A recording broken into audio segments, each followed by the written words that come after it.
अस्सलाम वालेकुम नाज़रीन, मैं साबिर बुखारी और आप देख रहे हैं ज़माना न्यूज़। नाज़रीन, कौम को याद है, जो 30+ एज के लोग हैं अच्छी तरह जानते हैं कि बलूचिस्तान में अमन होता था। पाकिस्तानियों की, पंजाबियों की, सिंधियों की, दूसरे जो सूबे हैं वहाँ से बड़ी तादाद में लोग वहाँ जाते थे।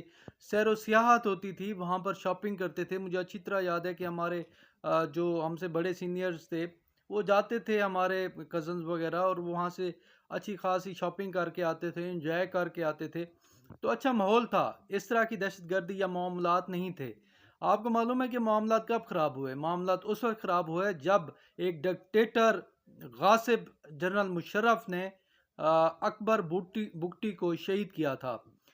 शहीद अकबर बुगटी की शहादत के बाद बलूचिस्तान के साथ मामलात ख़राब हुए, और उसके बाद पुरतशद्दुद कार्रवाइयाँ होती गईं और नफ़रत में इस कदर इजाफ़ा हुआ कि अब वहाँ पे पंजाबियों को देखते ही मार दिया जाता है।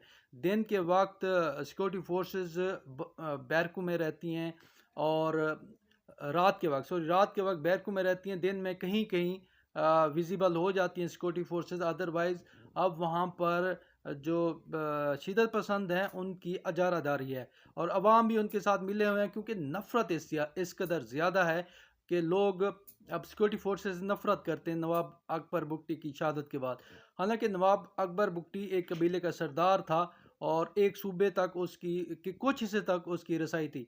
अगर इमरान खान के साथ कुछ होता है, जो पूरे पाकिस्तान का सबसे मकबूल लीडर है, जो 80% जिसको अवाम चाहती है, उसके साथ अगर खुदा न खास्ता कोई ऐसी वैसी हरकत की जाती है, तो फिर बलूचिस्तान जैसे हालात पूरे मुल्क में हो जाएंगे, और ये सिक्योरिटी फोर्सेस और इस्टेब्लिशमेंट इसको बर्दाश्त करने की पोजीशन में नहीं होंगे। एक